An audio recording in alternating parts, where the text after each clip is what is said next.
Magandang umaga po sa bawat isa po dahil alam ko po ito yung isa sa pinakamaganda na maranasan natin na ang Diyos.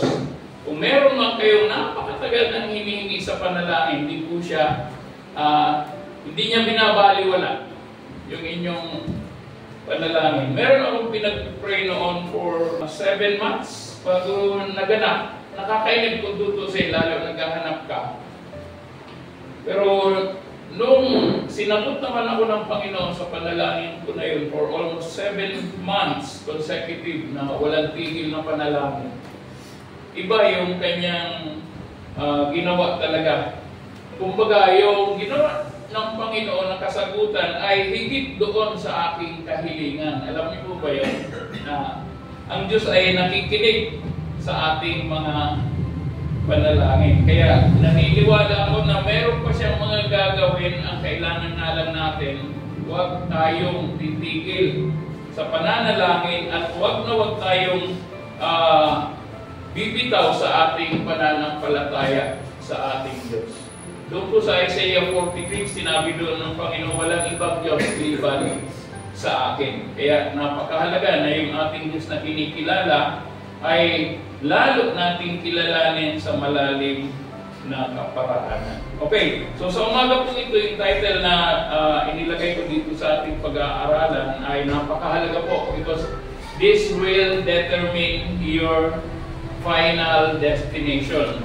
So title, your decision determines your destination. At ang babasehan po natin ang pag-aaral na ito ay nandito po sa aklat ng Mateo, Kapitulo 7. Matthew 7 verses 24 up to 27. Pero bago po yan, tayo po muna ay manalangin na muli. Ama, sa umaga nito, nagpapasalamat kami sa iyo, sa iyong salita, sa iyong pangako, sa iyong kaparaanan, sa iyong mga instruction. Father, it is my prayer that you will inspire us, and not just inspire us, Father, but also that you disturb us, O God.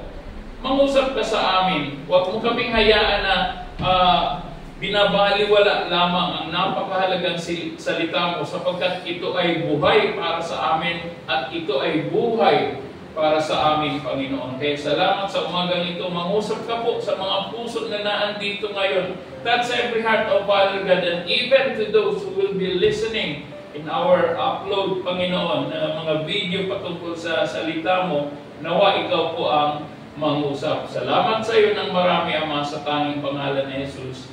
Amen. Amen. Palakpakan natin ang buhay ng Diyos. Hallelujah. Thank you so much, God. Glory to your name. So, babasahin ko po muna ito sa Tagalog. Kukuha lang ako dito ng 4 na verses, pero ang babasahin po nito ay buong chapter ng chapter 7 ng Book of Matthew para maintindihan natin yung kabuuan.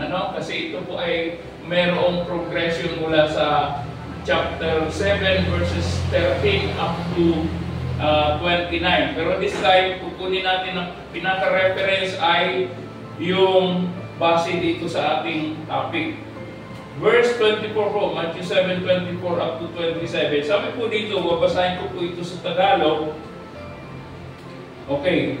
Kaya't ang bawat nakikinig at nagsasagawa ng aking mga salitang ito ay maitutulad sa isang taong matalino na nagtayo ng kanyang bahay na ang pundasyon ay bato.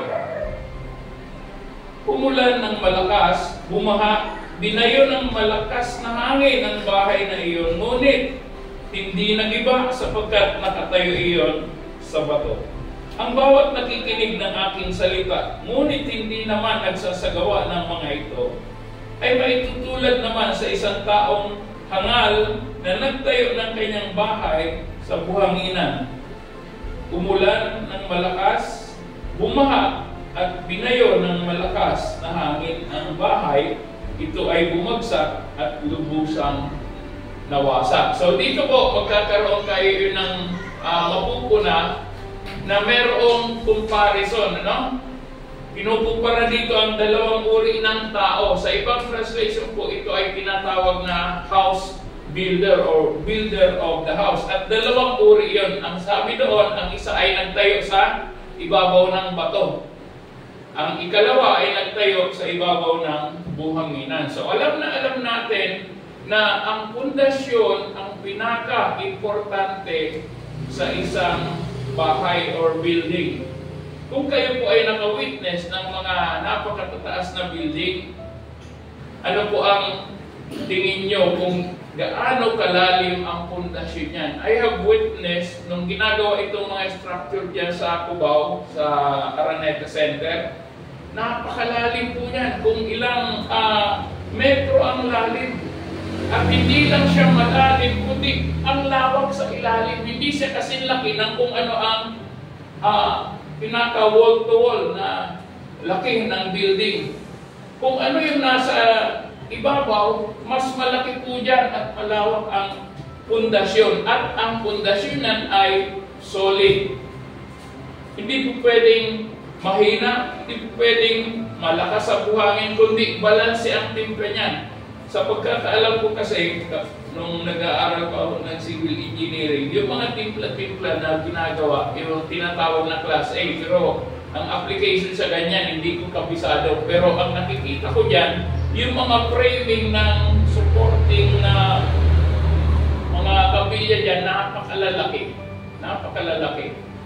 At yung mga nilalagay dyan ng mga bato, talagang malalaki kasama sa halo na mataas ang timpla niyan. Kuya, hindi ko kabisado yan sa construction. Pero nakita ko, nung ginagawa yung structure dito sa may malapit sa gateway, meron isang mataas dyan na building. Sabi ko, ang grabe, ang lalim. Halos ang liit na lang ng mga gumagawa sa ibaba. Pati yung mga machineries nila, ang liit na lang tingnan.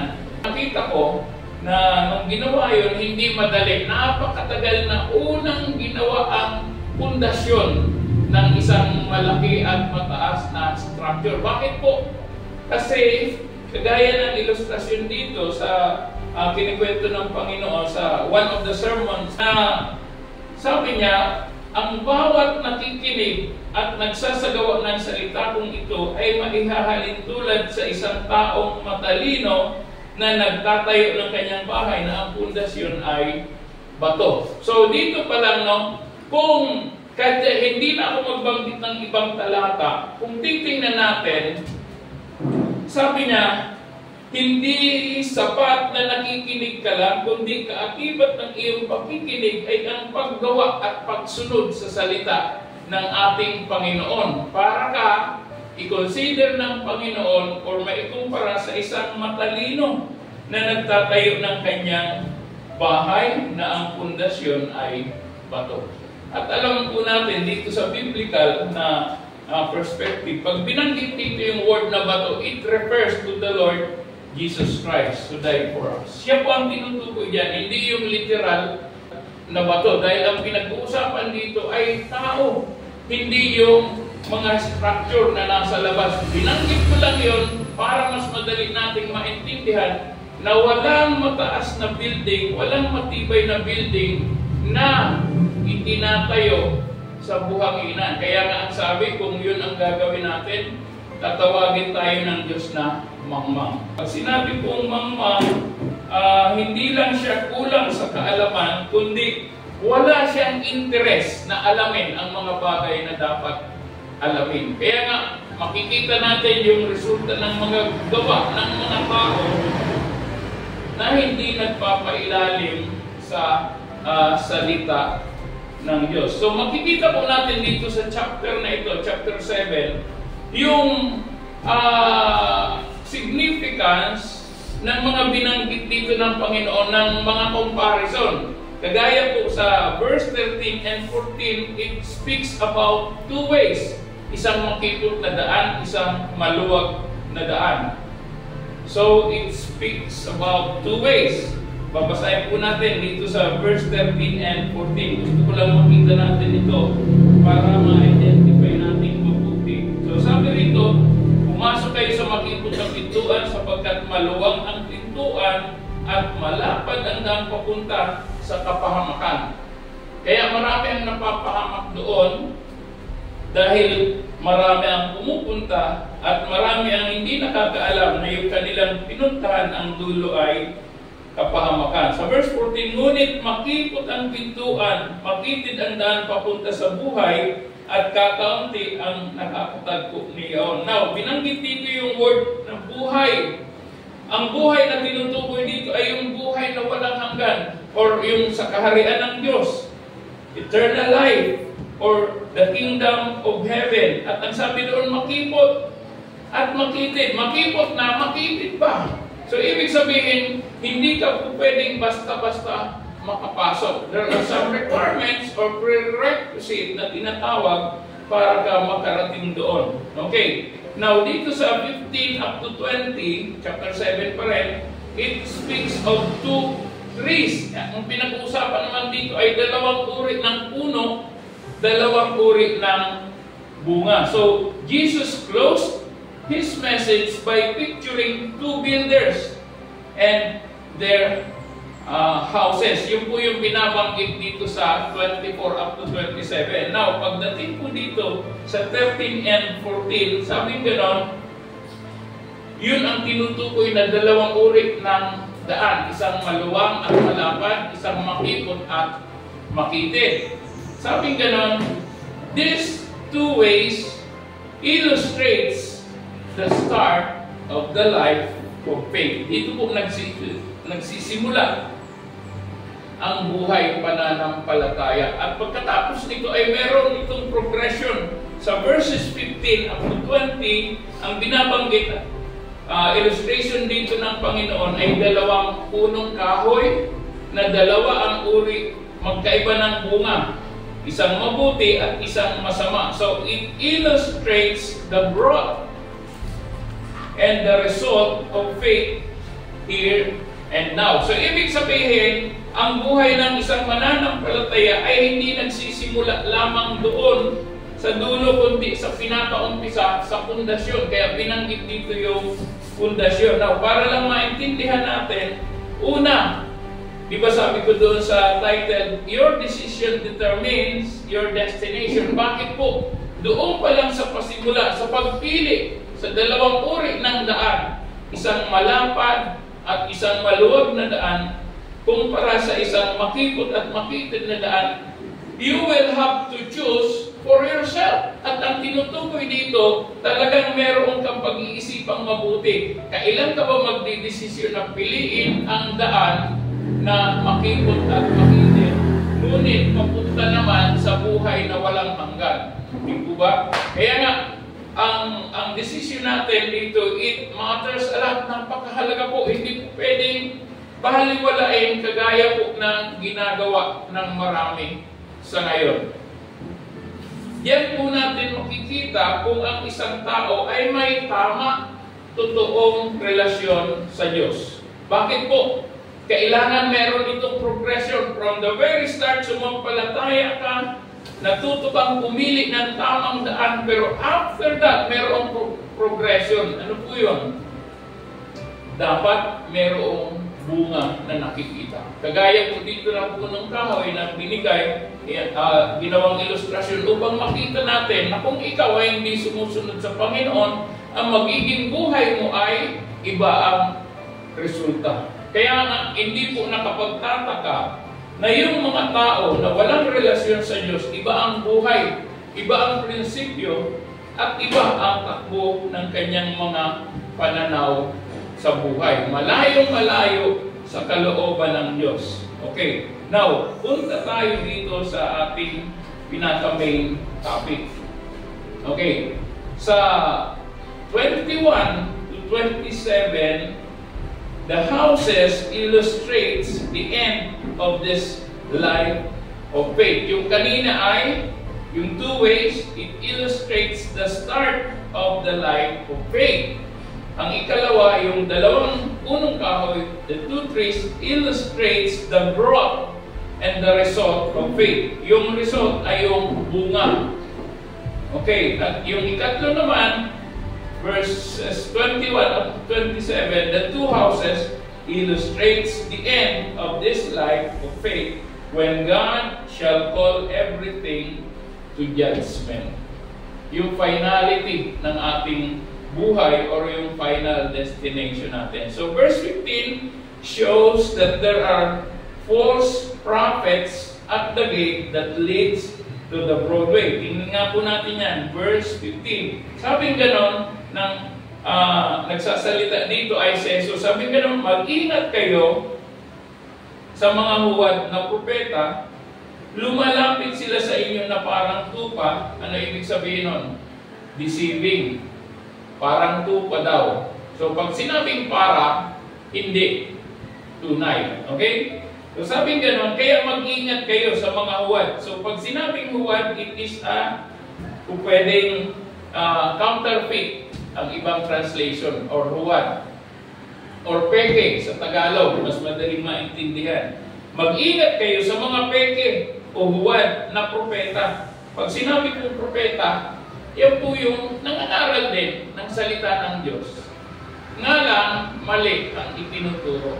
Kaya sabi ay huwad. Parang ang galing nila mangakit. Bakit kasi? Una na tinutugunan nila dito ay yung pinaka mabilis na mag-catch up ng attention ng tao. Ano po yun? Tama? First and foremost, ang lahat ng tao, lahat nangangailangan ng pera. Kaya doon sila dinadaya. So, ang invitation, attend kayo rito, bigay kayo ng tithes, at papalain kayo ng Panginoon. Parang, wow!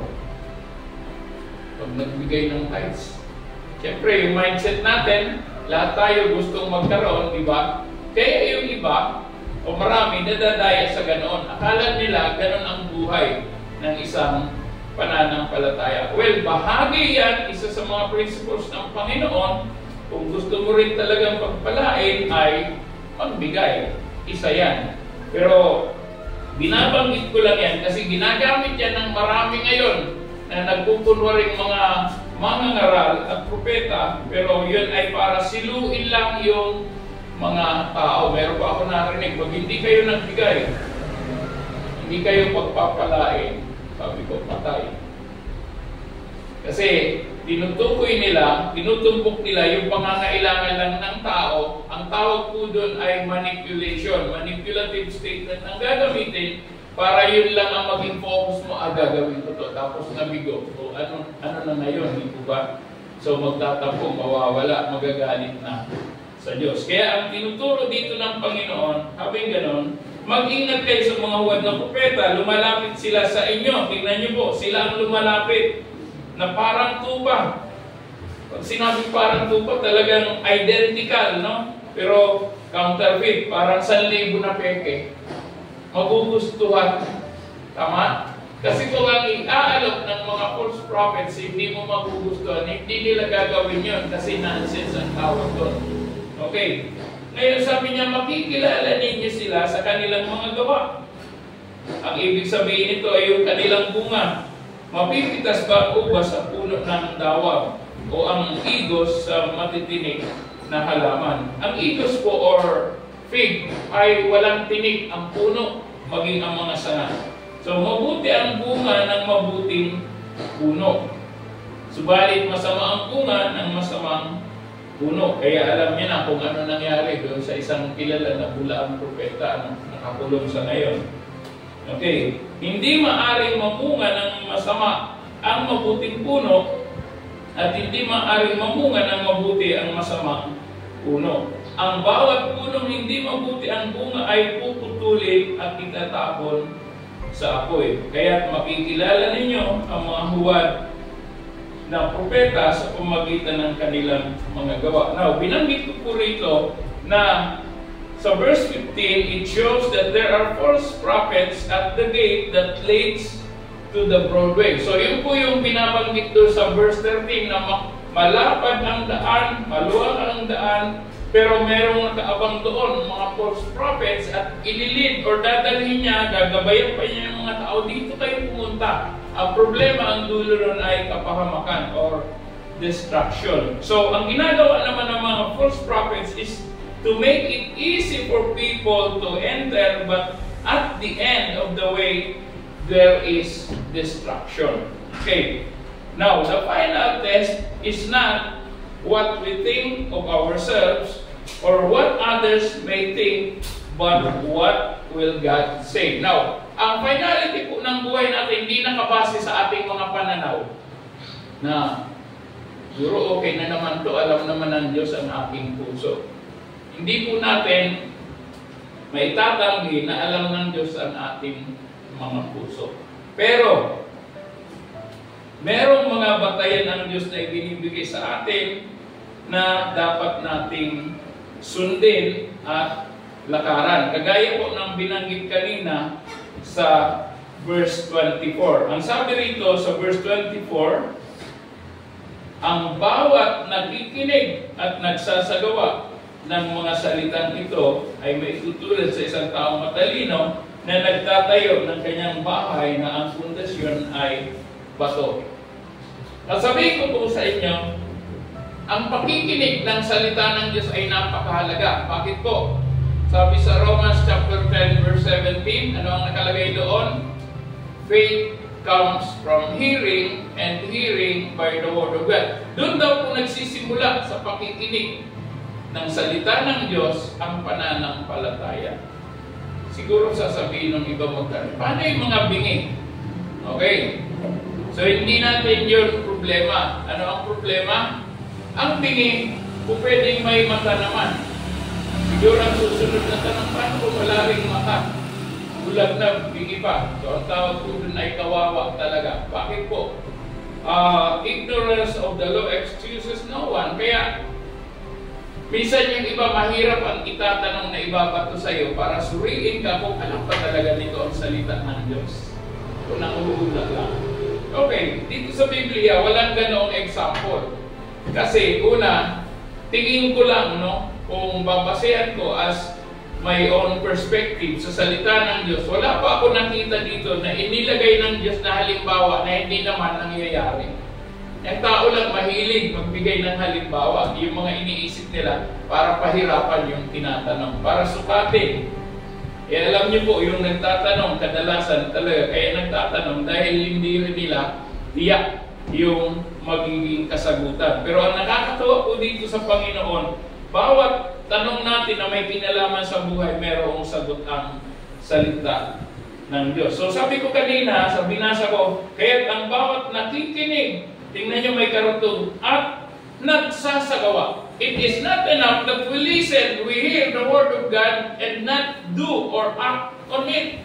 Sabi ko sa Revelation chapter 1, verse 3, ito po ay may kinalaman sa resulta ng pakikinig at paggawa dito. So sabi ganon, pinagpala ang bumabasa ng aklat na ito at mga nakikinig sa propesiya nito at tumutupad sa nasusulat dito sapagkat malapit na itong maganap.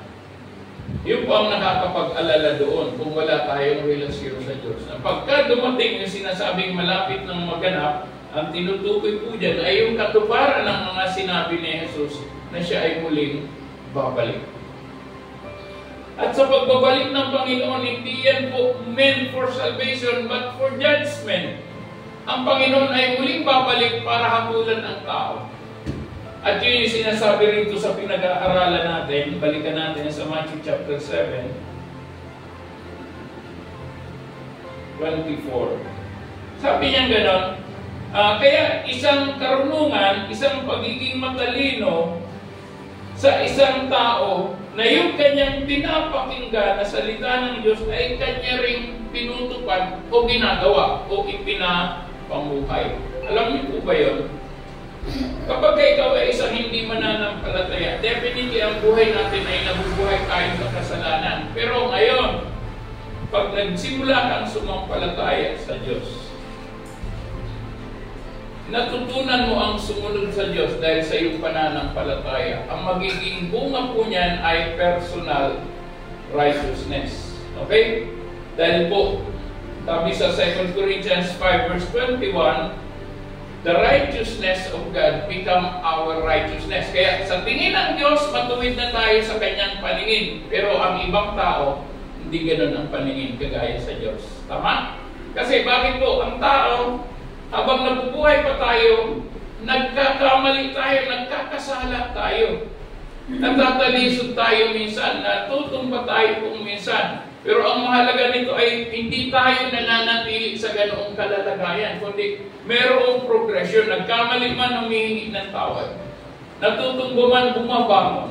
Nangihina man, pero pinapalakas ng Diyos. Amen? Walang tao na hindi nakaranas na manghina, kahit ako. Dumadaan ako doon sa panahon na, Lord, hindi talaga ito madali. Minsan parang ayaw ko na rin. Pero sa iyo na. Dumating sa ganoon. Tama? We can relate on this. Bakit po? Bawat isa sa atin gusto na natin umayaw. Minsan, dumarating tayo sa point na, Lord, nakakapagod na. Ito na lang ang ikot ng buhay. Walang pagbabago. Pero alam po ba natin, sabi nga dito, na kung ang isang tao ay mayroong totoo at tamang relasyon sa Diyos, imposibleng hindi ka magkaroon ng pagbabago. Sabi ko nga, imposible sa isang taong ligtas ang walang pagbabagong nagaganap sa kanyang buhay. 2 Corinthians 5:17, Galatians 2 verse 20. Bakit po? Nakalagay po doon na once you become a child of God, once you become a believer, something is going to happen to you radically. Ano po yan? Magkakaroon ng changes sa buhay mo. Kung walang changes, baka walang salvation. Possible yan. Kasi napakalago po talaga na sinasabi mo, anak ako ng Diyos, pero parang anak ka rin ng iba. Okay, so medyo sharp yung preaching ngayon, pero gusto ko po kasi na tingnan natin maigi, ano ba ang status natin sa harapan ng Diyos? Tayo ba talaga ay willing na sumunod? Kasi ang problema po, lahat tayo gusto natin mapunta sa langit. Walang tao na matino na magsasabi, ako gusto ko sa impyerno, walang ganon. Amen? Otherwise, wala kayo rito. Hallelujah. So, paano ba natin pinaghahandaan ng paghatol ng Diyos na sigurado at tiyak na darating? Dahil sinabi yan ng Panginoon, ang sagot ko dyan ay gawin natin ang kalooban ng Diyos. Siguro ang tanong na naman, ano ba ang kalooban ng Diyos? Paano ko susundin? Ang kalooban ng Diyos nakasulat sa kanyang salita for us to obey. Sabi sa Ephesians chapter 2 verse 10, they were meant to be obeyed. Hindi lang po yan para basahin natin at wala tayong gagawin. So our obedience to His will is the test of true faith in Christ. Kaya nga po, kung totoo meron kang tunay na pananampalataya sa Diyos, ang talagang po pwede mong gawin ay sumunod sa Kanya. No salvation kung wala naman talagang obedience. Nauna yung salvation, kaya ka nag-o-obey because of the faith that is in you.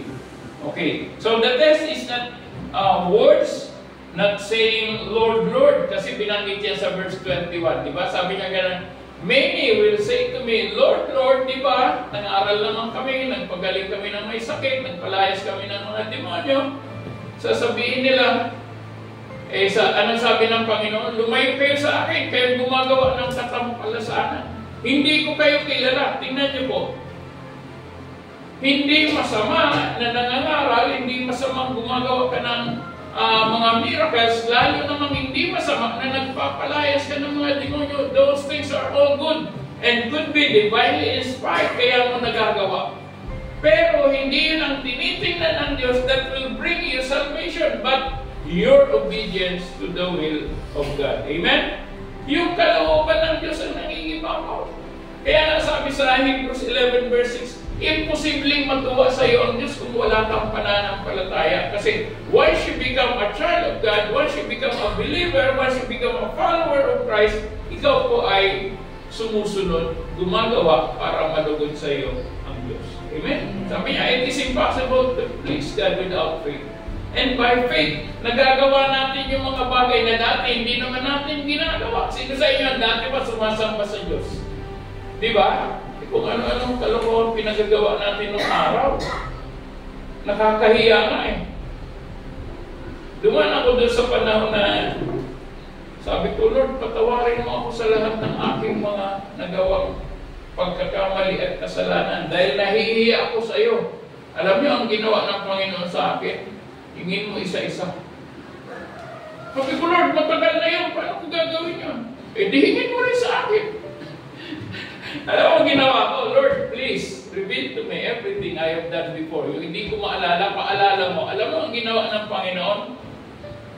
During the time I was praying, ginawa ng Diyos para pinakita sa akin mga video clip, mga pinagagawa ko nung araw. Ano nangyari sa akin? Eh, dihiyang-hiya ako.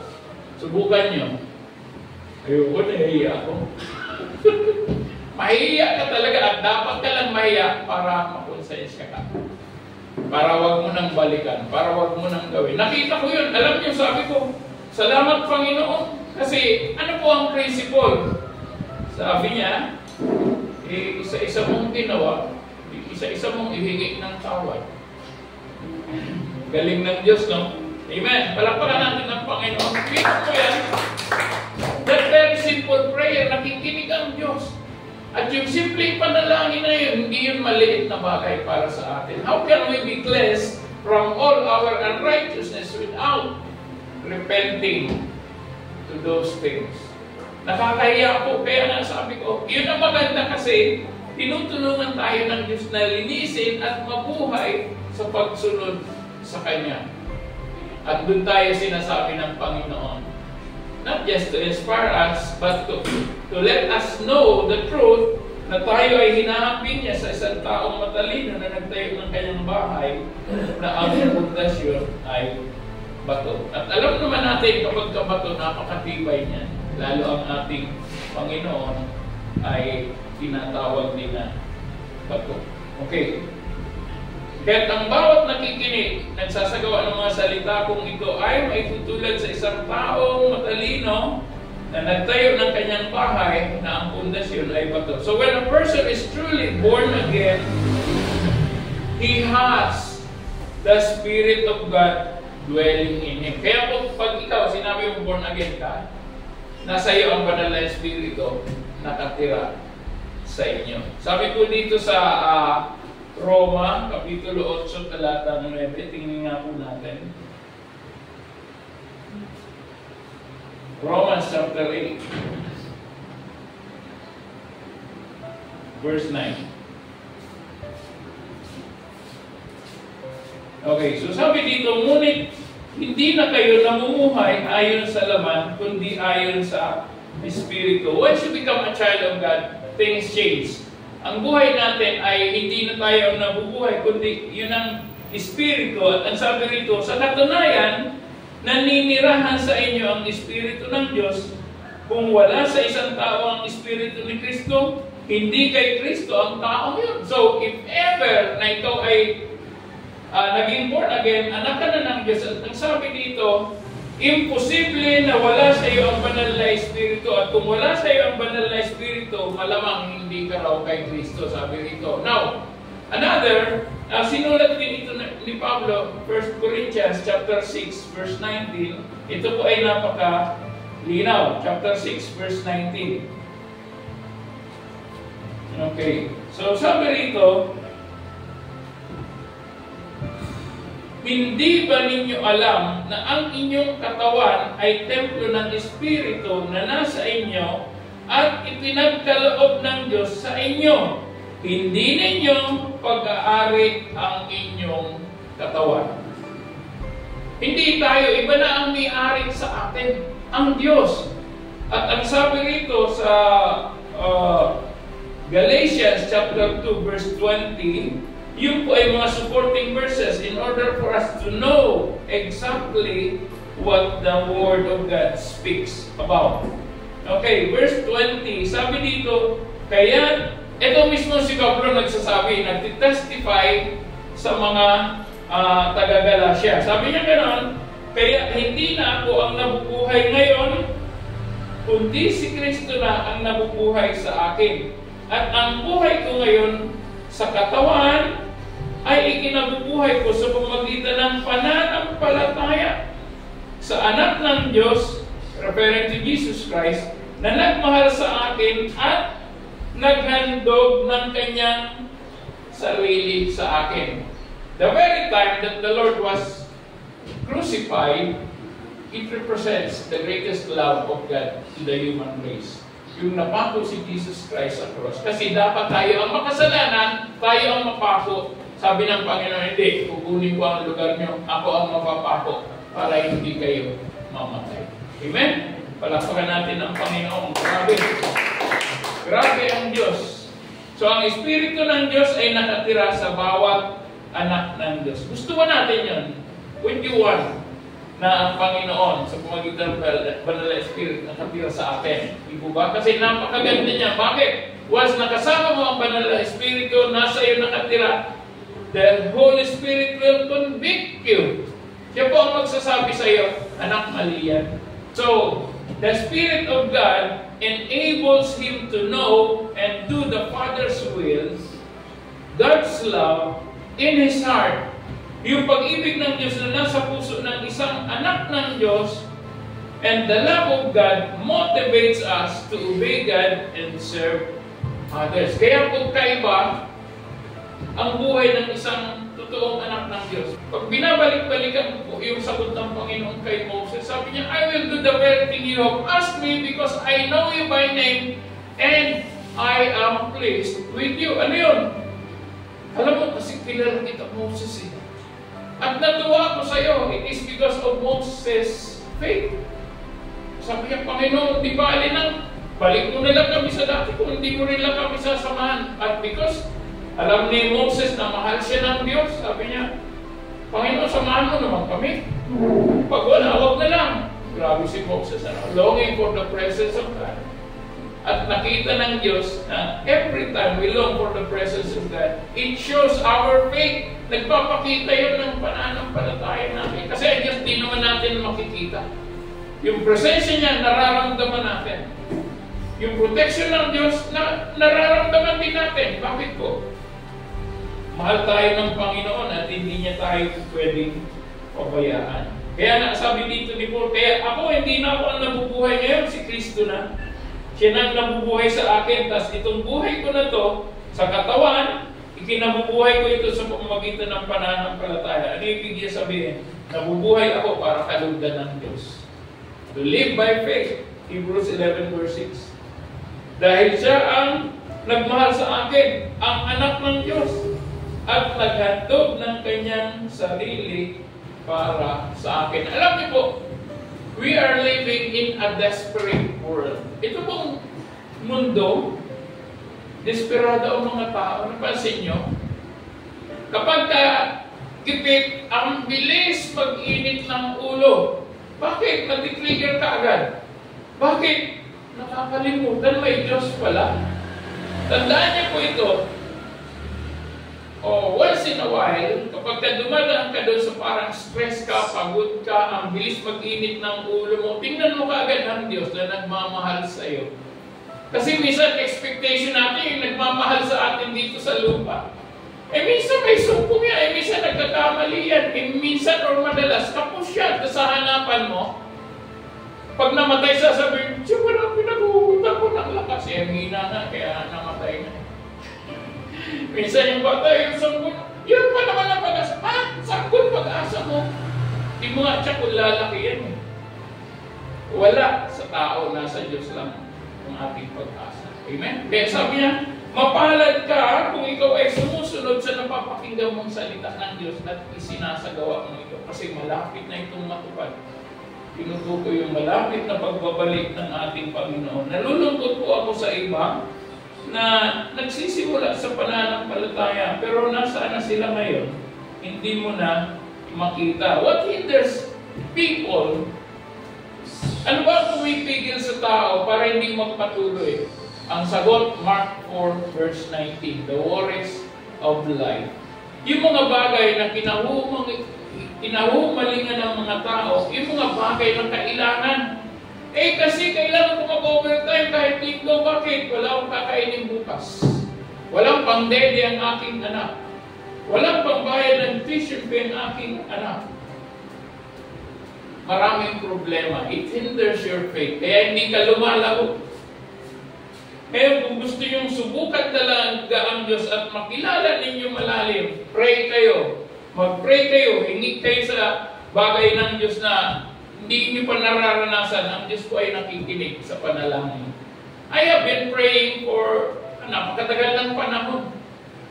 Meron akong pinag-pray 10 years bago nakakilala sa Panginoon. Pero ang mahalaga, buong pamilya na. Yung busog kapatid nito. Ang nasira ko yung asawang babae. Ang ngayon, buong pamilya na sila. May 2 anak yun. So, di ba? Sabi ko, kung naging mahiyain ako na, kung ang isip ko nun, hindi ko kaya, hindi ako marunong, walang mangyayari. Alam niyo po ba, ito sasabihin ko sa inyo, bawat isa sa atin, tinawag tayo ng Diyos, pinili tayo ng Diyos for a very particular purpose. Gawin natin yun kasi sasamaan tayo ng Panginoon. Hindi niya tayo pagkukulangin. Hindi tayo pagkukulangin ng Panginoon. Kasi siya yung Diyos noon, siya yung Diyos ngayon, siya pa rin yung Diyos bukas. Hindi niya tayo mababayaan sa ating mga pangangailangan. Okay, basahin ko muli yung ating kanina na pinag-aaralan, Matthew chapter 7, sa 25. Sabi ganun, umulan ng malakas, bumaha, binagyo ng malakas na hangin ang bahay na yon, ngunit hindi nagiba sapagkat nakatayo iyon sa bato. So ang pundasyon natin kapag ito ay ng kay Kristo ay napakatibay. Kahit gaano kalakas ng ulan, ng bagyo ng hangin, hindi tayo kaya gibain. So when you live a life that is founded in the Lord Jesus Christ, it is a life that is unshakable, unmovable. Hindi siya pwedeng magalaw ng anumang sitwasyon sa buhay. Kaya na dito, ito ang matindi rito. Once you become a child of God, at kahit na hindi, troubles are inevitable. Hindi mo maiiwasan, may darating na bagyo. Tama? Dito nga sa bansa natin, expected na yan eh. Buong alphabet, merong pangalan ng bagyo. Ang papangit pa. Tapos tuwan-tuwa pa yung sumali sa contest noon. Pagandahan ang title. Nilagay nila, yung malalakas. Ayun, dumating yung bagyo, napakalakas, iyak sa Diyos. Kasi ito pa binigay kong pangalan. Pangalanan mo ng malakas yung pangalan ng bagyo. Tapos bumagyo, malakas, nag-iba, nilipad yung mga bubong ng bahay niya, iyak-iyak na ngayon sa Panginoon. Hindi mo alam yung pinagagawa mo, yun ang nag-trigger pala. Kasi what we believe happens. Kaya pag sumampalataya ka sa Diyos, titiyakin ko po sa inyo, may mangyayaring maganda. And you will never go wrong pag ikaw ay sumampalataya sa Diyos. Hindi ka po magkakamali. Ano ba tawag doon yung sa military na obey first before you complain? Nung nasa ROTC ako, kasi ako, model platoon. Naka-green beret kami. Ganda. Wow po. Naka-green beret. Special. Kami, Alpha Company. Sabi nung commander namin, commanding officer namin, obey first before you complain. Ano yun? Hindi na ako makapag-complain nun kung na-obey ko na, hindi ko ba? Pero ito, alam nyo, ginawa ko yung ganawang principle, hinambing ko sa Diyos, sa pagsunod sa Diyos. Ganito po yun. When you obey God, you will never learn to complain. Amen? Okay, kung papalain ka ng Panginoon, tama? Palagpakan natin ng Panginoon at gusto ko maranasan ng bawat isa sa atin yan. As we continue, as we obey the Lord, things will just happen according to His plan. Kahit pa hindi ayon sa plano natin, mas maganda kaya ang plano ng Diyos.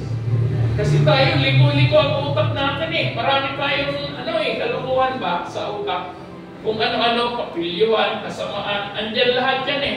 Kaya lang, inaayos tayo ng Panginoon. So, kung ang iyong kaisipan ay puno ng salita ng Diyos, mapupuno din tayo ng pagpapala mula sa ating Panginoon. So ulitin ko po, when a person is truly born again, he has the Spirit of God dwelling in him. Okay, kaya nga hindi sapat na nakikinig ka lang at sinasabi mong kilala mo ang Diyos pero hindi ka totoong sumusunod sa kalooban ng Diyos. Nabanggit ko na rin ito sa mga naunang pag-aaral natin na hindi sapat na kilala mo ang Diyos, dapat kilala ka rin ng Diyos. Sabi sa Matthew chapter 7 verse 23. Pinaalis niya yung mga tao, lumayo kayo sa akin, depart from me, hindi ko kayo kilala. At sinasabi doon na, wala ka namang relasyon sa akin. Lumayo kayo, gumawa pa kayo ng himala. Oo! Ano ba? Pagaling pa kami. Nagpalayas pa kami ng mga demonyo. Ginawa nila lahat yun. Baka akala nila yun ang makaka-please sa Panginoon. Ang makaka-please sa Panginoon yung ating pagsunod, yung ating obedience, yung ating pananampalataya sa ating Diyos. Okay, words are not substitute for obedience. At kahit pa ang anumang mga napaka-relihiyosong gawa ng sino man sa atin, attending the Sundays and Wednesdays, Bible studies, preaching, casting out demons, performing miracles, can be divinely inspired, but they give no assurance of salvation. Hindi po yan. We cannot earn salvation. Ang kaligtasan ay galing sa Diyos, regalo ng Diyos, dahil sa ating pananampalataya, sabi sa Ephesians 2 verses 8 and 9. So, gaya nga ni Judas, si Judas po, kasama ng Panginoon, kasama ng mga alagad. Gumagawa rin siya kasama ng mga alagad, pero hindi talaga siya tunay na mananampalataya. Isipin niyo naman, ipagbili niya ang Panginoon sa 30 pieces of silver. Ang cheap talaga nitong si Judas. 30 pieces of silver. Siguro ang laki na ng value sa kanya. Naalala ko pa nung may binasag na pabango. Sabi niya sa Panginoon, parang sinisis ko, Panginoon, sana binenta na lang niya yan.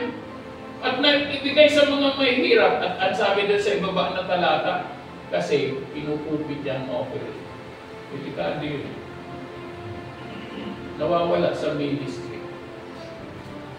Nagbigtik pa nga yun, at sa galit ng Diyos, sumambulat ang kanyang laman loob.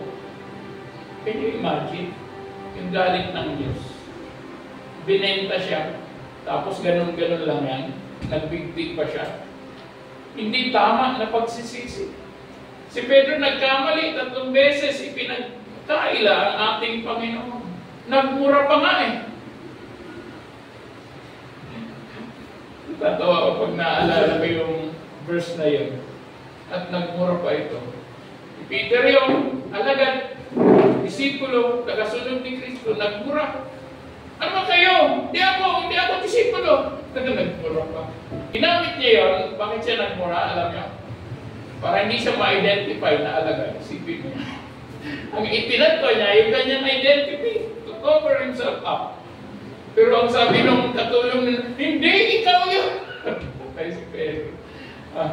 O pagkasabi nun ng ikatlong beses ng kinailan niya, tumilaok ang manok. O di ba sabi ko sa Pedro, sa Luke chapter 22, sinabi yan ng Panginoon, Peter, mayos ka. Kasi, tatatlo mo ako, 3 beses. Pero, pinag-pray na kita, sabi ng Panginoon. Amen? Sino sa inyo dito ang hindi nagkakamali? Siyempre, wala. So, lahat tayo nagkakamali. Amen? Amen. Taas ka ang kamay yung mga nagkakamali. Lahat tayo nagkakamali. Pero ano ang maganda sa Diyos? Sabi niya, pinag-pray ko kayo. Jesus is speaking the same thing to all of us. Kung pwede tayo magkamali, alam ng Panginoon yan, but He is praying. Up to now, nag-i-intercede ang Panginoon sa bawat isa sa atin. Amen? Palapakan natin ang Panginoon. Hallelujah! Pero po, hindi lang ang banal na Espiritu, kasama natin ang Panginoon, pinapanood tayo doon sa lahat. Pray ko itong mga anak.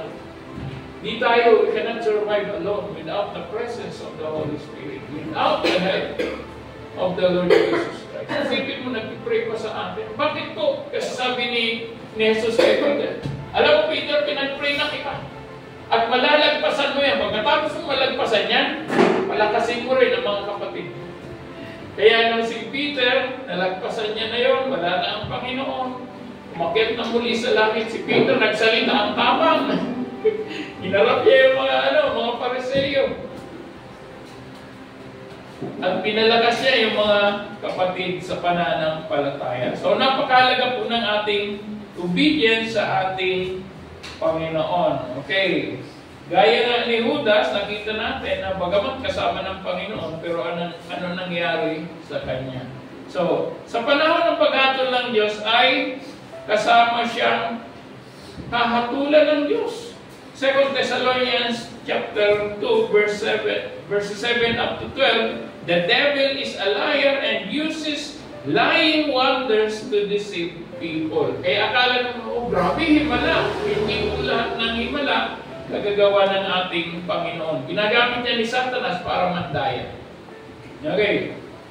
Ang totoo niyan, dapat lang nakikinig tayo sa salita ng Diyos, ginagawa natin ang mga napakinggan natin sapagkat hindi sapat ang nakikinig lang tayo, pero dapat kung ano man ang ating napakinggan ay magresulta naman ito sa pagsunod sa ating Panginoon. At ito ang ibig sabihin ng building the house in the rock foundation. The foundation in this parable is obedience to God's word. Obedience is also an evidence of true faith. Sa isang tunay na mananampalataya, dapat mayroong pagsunod na nakikita. Otherwise, examine ourselves. Kaya hindi talaga tayo totoong anak ng Diyos. Okay. Napansin natin dito, yung dalawang builder ng house sa story, they had much things that are in common. Dalawa sila parehong gumawa ng bahay. Okay? Ano pa? Both desires to build a house. Number 2, both build the house that look good and sturdy. Pag sinabing sturdy, matibay. No? Pareho nilang ginawa. Magkasabay sila. But when judgment came, the storm, one of the houses collapsed. Ano po ang difference? Ano ang kaibahan? Their foundation. Kapag ang pundasyon mo wala kay Kristo, di ka tatagal. Sandali lang yan. Pag may dumating na pagsubok, wala ka na kaagad. Marami sa atin, nag-umpisa sa pananampalataya. Ano nangyari? Di matibay ang pundasyon, di nagbabasa, hindi nag-aaral, hindi nananalangin.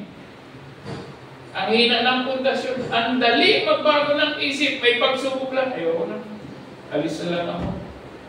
Dito natin makikita ang mga taong mananampalataya. Marami ang mga taong nagsasabing may faith.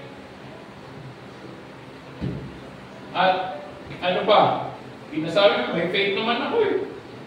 Kaya lang, pagdating pa lang ng sitwasyon sa buhay na may kahirapan, umaayaw na kaagad. Hindi na natutuloy. Kung nakikita natin dito ang isang ilustrasyon na tumutukoy sa panahon ng final judgment sa harapan ng Diyos, ang talagang tinutukoy dito ng Panginoon ay ang mga nagsasabing na kay Kristo, subalit hindi nakikinig, hindi nagbabasa, hindi nag-aaral, hindi nananalangin. Kaya doon sa mga nagtiwala sa Panginoon at pinatunayan na nila ito sa pamamagitan ng kanilang pagsunod, at ang pagsunod ay naging dahilan para mamuhay sila sa kalooban ng Diyos at maging matuwid sa harapan ng Diyos. Sa Romans chapter 6 verses 16 verses 19 and 23 nakalagay po doon yung steps mula sa pagsunod, maging alipin sa pagsunod, naging matuwid, alipin ng pagiging matuwid, naging banal, at yung kabanalan nagbunga ng eternal na buhay or kaligtasan. So ang mga kung nais natin na magpatuloy sa buhay pananampalataya, talagang matuto tayo, simulan natin ang maging masunurin sa ating Panginoon. At ang mga hindi at ayaw sumunod sa kanilang mga napapakinggan ay hindi rin sila makakapasok sa kaharian ng Diyos sapagkat sila ay hinatulan na ng ating Panginoon. Alam niyo po, dito pa lang, very basic yung sinabi ng Panginoon sa John chapter 3 verse 18. Sabi niya gano'n, ang mga sumasampalataya, hindi sila mapapahamak. Pero ang mga hindi sumasampalataya ay hinatulan na. John 3 verse 18. Pero sa mga na kay Kristo, mga nasa Panginoon, mga sumusunod kalooban ng Diyos, sila po ay merong buhay na walang hanggan. At ang judgment o ang paghatol ay wala na sa kanila. Roma Kapitulo 8, talatang 1. Sabi niya gano'n, there is now therefore no condemnation to those who are in Christ Jesus. Kapag ikaw ay na kay Kristo na, sumusunod ka na sa Panginoon, wala nang hatol. Wala nang death sentence na nag-aabang sa iyo in the future. At pag dumating ang Panginoon, panatag ka. Hindi ka takot na, hala, nandiyan ang Panginoon, ano gagawin ko? Hindi ka matatakot ng ganon. Kampante ka, panatag ka, excited ka. Ay, salamat Panginoon. Matatapos na rin yung paghihirap ko dito sa sanlibutan. Hindi po kamatayan ang magtatapos sa hirap natin dito sa buhay. Kasi iba nagpapakamatay, akala nila yun ang solusyon. Ang hindi nila alam, committing suicide or is a murder. At pagka may case ka ng murder, Revelation 21 verse 8, papunta yun sa dagat-dagatang apoy. Nakalagay ang po doon. At sa lahat ng mga sinungaling, nakalagay po doon. So, basahin po rito sa Tagalog.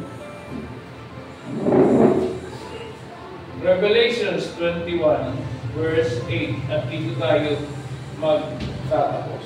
Okay. Sabi rito, subalit para naman sa mga duwag, sa mga taksil, sa mga gumagawa ng kasuklam-suklam na bagay, mga mamamatay tao, mga nakikiapid, mga mangkukulam, mga sumasamba sa Diyos-Diyosan, at sa lahat ng mga sinungaling, ang magiging bahagi nila ay sa lawa na nagliliyab na apoy at asupre. Ito ang pangalawang kamatayan na ang tinutukoy ay impyerno, walang hanggang kaparusahan.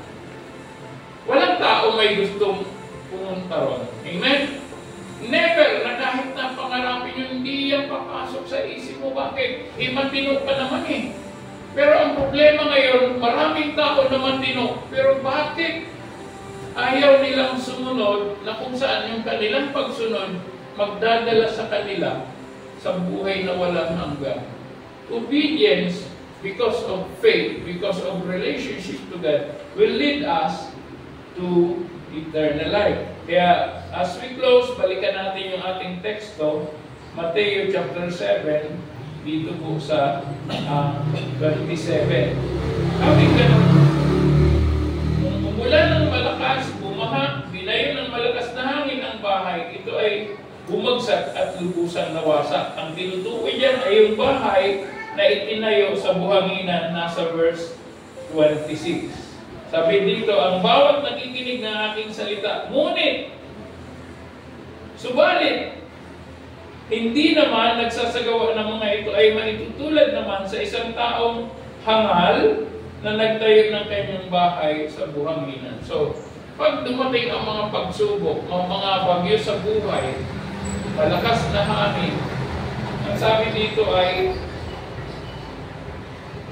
bumagsak at lubusang nawasak. So, yun po yung destination ng bawat isa sa atin based on our decision. So, anong pipiliin mo ngayon? Will you decide to choose the Lord Jesus Christ as your Lord and Savior? Yun po ba ang pipiliin natin? Tayo po lahat ay tumayo, taas natin ang ating mga kamay as we continue in our faith with God. Hallelujah. Father God, maraming salamat sa iyo for telling us, for just letting us know the word that comes from you and even the promises base sa iyong kalooban. Dalahin ko po, Panginoon, na bawat isang nakinig ngayon, mag-decide sila na sa iyo sumunod. Piliin ka bilang Diyos, tagapagligtas ng kanilang mga buhay. Dalahin ko, Ama, na ang mga salitang ito na napakinggan ng bawat isa sa amin ay tumimok ng malalim sa kanilang mga puso.